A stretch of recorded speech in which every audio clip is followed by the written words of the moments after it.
से पूर्व विधायक और तृणमूल कांग्रेस के नेता ललितेश्वर त्रिपाठी इस समय हमारे साथ हैं। सर, ये आज एक बड़ा दिन है आपके लिए, खासतौर आपके समर्थकों के लिए। कोर्ट ने दोषमुक्त करा दिया, कैसा महसूस हो रहा है? जी, निश्चित रूप से एक लंबा सफर था और बड़ी खुशी की बात है कि जिस न्यायपालिका में हम लोगों का विश्वास था, आस्था था, आज उस न्यायपालिका ने अपना काम बखूबी किया है। उन्होंने मुझे हर वो जो हमारे ऊपर मुकदमे लगे थे उसमें सब में दोषमुक्त पाया है मुझे, तो बड़ी खुशी हो रही है आज। 2012 का एक केस है, 2012 से 2023 में निर्णय आया। बहुत समय 10 साल तक आपने सफर किया। जो मुकदमा वकील बता रहे हैं वो थोड़ा सा अलग तरीके का मुकदमा था, तो क्या पॉलिटिकल पूरा मामला था? निश्चित रूप से ये चुनाव के दौरान का मुकदमा था।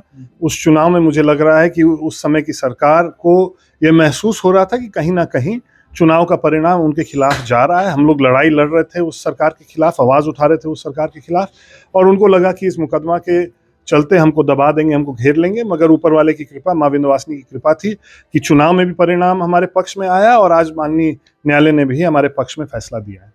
राजनीति की बात करते हैं। आपका ये कर्म क्षेत्र रहा है, आपके परिवार का कर्म क्षेत्र रहा है, एक बड़ा नाम है आपका। इन द फ्यूचर अब तो आपको कोर्ट ने दोषमुक्त किया, एक मुकदमा एक अलग तरीके का था, तो अब आगे का क्या?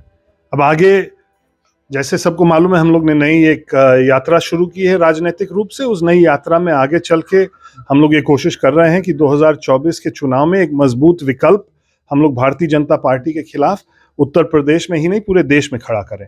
और उस विकल्प में जहां पे भी मेरी जगह, जहां पे भी मेरी आवश्यकता हमारी पार्टी को, हमारे सहयोगी दलों को पड़ेगी, हम लोग खड़े उतरेंगे उनके साथ, कंधे से कंधा मिला के। इस सरकार का अंत दिखाना जरूरी है। ये तृणमूल कांग्रेस को लेकर कहा जाता है कोई अस्तित्व तो नहीं है, चूंकि पार्टी का खासतौर से बंगाल पे ज्यादा है, लेकिन यहाँ पे नहीं है, तो ऐसे में कैसे स्टेब्लिश करेंगे? अब वो राजनीति की बात है। हम लोग तृणमूल कांग्रेस के साथ है क्योंकि आदरणीय ममता बनर्जी में हम लोगों को विश्वास है कि एकमात्र नेता है जिन्होंने भाजपा से लड़ के भाजपा को हराने का काम मजबूती से किया है। उनसे प्रेरणा लेके हम लोग को मैदान में उतरना है।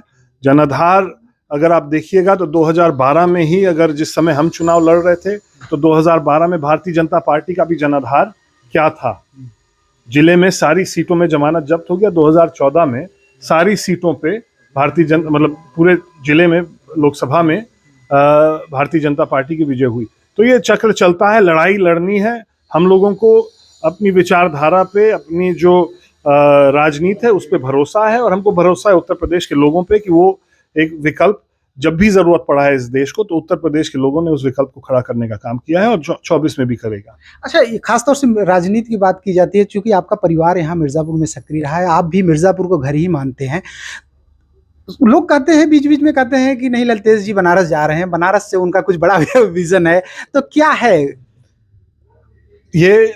एक तो इस बात से मैं इनकार नहीं कर सकता हूं कि पूर्वांचल के कई जिलों में हमारे परिवार से संबंधित, हमारे परिवार से लगाव रखने वाले लोग हैं। इस बात से मैं इनकार नहीं कर सकता हूं।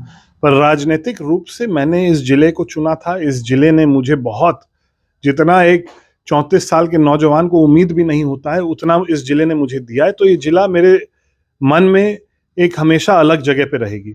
मगर अब हम लोग गठबंधन की राजनीति में हैं। गठबंधन को तय करना है कि कहाँ पे मेरी उनको आवश्यकता ज्यादा लगे, तो जहां पे गठबंधन तय करेगा मैं उसके लिए तैयार हूं। मगर अगर मुझसे पूछा जाएगा तो प्रथम वरीयता मैं मिर्जापुर जिले को दूंगा, क्योंकि इस जिले का कर्ज सिर्फ मेरे ऊपर नहीं, मेरे पिताजी के ऊपर, मेरे बाबा के ऊपर, 3 पीढ़ियों का कर्ज इस जिले ने हम लोगों के ऊपर दिया है। तो उस कर्ज को चुकाने का मौका मैं खोजते रहता हूँ। तो आपको लगता है कि आने वाले समय में कुछ बदलाव आपको दिख रहा है उत्तर प्रदेश की राजनीति में, खासतौर से जो आगामी 2024 का चुनाव आ रहा है? निश्चित रूप से एक देश में एक माहौल बन रहा है जिससे ये महसूस हो रहा है कि 24 में परिवर्तन हो सकता है। ये हम लोगों के ऊपर है कि हम जनता के बीच में जाके उनको विश्वास दिलाएं कि हाँ, अब उत्तर प्रदेश से ये आवाज उठे कि अब देश में एक बदलाव की आवश्यकता है। और बदलाव की आवश्यकता इसलिए है क्योंकि भारतीय जनता पार्टी की नीतियों से पिछले 8-9 साल में ये देखने को मिला है कि समाज को इकट्ठा करके आगे बढ़ाने के बजाय समाज को बांट के अलग अलग हिस्सों में खंडित करके और धीरे धीरे कुछ समाज को पीछे ढकेलने का काम हुआ है। समाज को एकजुट होना होगा, समाज को एक साथ खड़ा होके इस सरकार को आईना दिखाने का काम करना होगा, और हम लोग को लगता है कि हम लोग जनता के बीच में जाएंगे और ये बात उठाएंगे तो समर्थन मिलेगा। अच्छा, एक बात कही जाती है कि तमाम ऐसे मुद्दे उछाले जाते हैं जिन मुद्दों का कोई मतलब होता नहीं है, धर्म से रिलेटेड या किसी से, लेकिन ये कहा जाता है कि जो मूल मुद्दे हैं, महंगाई के मुद्दा है, जो मूल मुद्दा है रोजगार को लेकर मुद्दा है, उस पर कोई ध्यान नहीं देता। क्या आने वाले वक्त में ये एक मुद्दा बन सकता है, महंगाई, रोजगार, जो भी मुद्दे हैं जनता से जुड़े हुए? जनता के मुद्दे, हर एक मुद्दा जो है उसको ये मत समझिए कि सड़क पे उतर नहीं रहे हैं तो उसका जनता पे प्रभाव नहीं है, उनके मन में उसका प्रभाव है। अगर आपको लगेगा कि सिर्फ जनता भीड़ के रूप में सड़क पे उतर के आंदोलन करे तब वो मुद्दा है, तो ये एक तरह से उनका जो दर्द है उसके साथ अनदेखी करना है। जनता का दर्द है, उनके मन में है, और कभी कभी वो दर्द सिर्फ बटन पे ही वो बयां करते हैं, वो सिर्फ बटन दबाने के बाद ही समाज में आता है कि हाँ, ये दर्द जनता का था। मतलब लगता है कि साइलेंटली अगर जनता बोल नहीं है तो साइलेंटली भी परिवर्तन हो सकता है। हो सकता है। आप याद करिएगा 2014 के चुनाव में गैस सिलेंडर और पेट्रोल और डीजल के दाम कहां पे थे? कांग्रेस पार्टी में था मैं उस समय, हम लोग चुनाव लड़ रहे थे, ये नहीं लग रहा था कि जनता के मन में उस चीज का दर्द है। आज गैस, पेट्रोल, डीजल के दाम कहां तक चले गए? तो कहीं ना कहीं जनता को इसका कष्ट हो रहा होगा, वो बस मौका खोज रहे हैं कि उस कष्ट को कैसे वो सार्वजनिक रूप से बाहर निकालें। और मुझे लगता है कि मतदान के माध्यम से 2024 में जनता का दर्द भारतीय जनता पार्टी और भारतीय जनता पार्टी के प्रधानमंत्री को दिखाई देगा।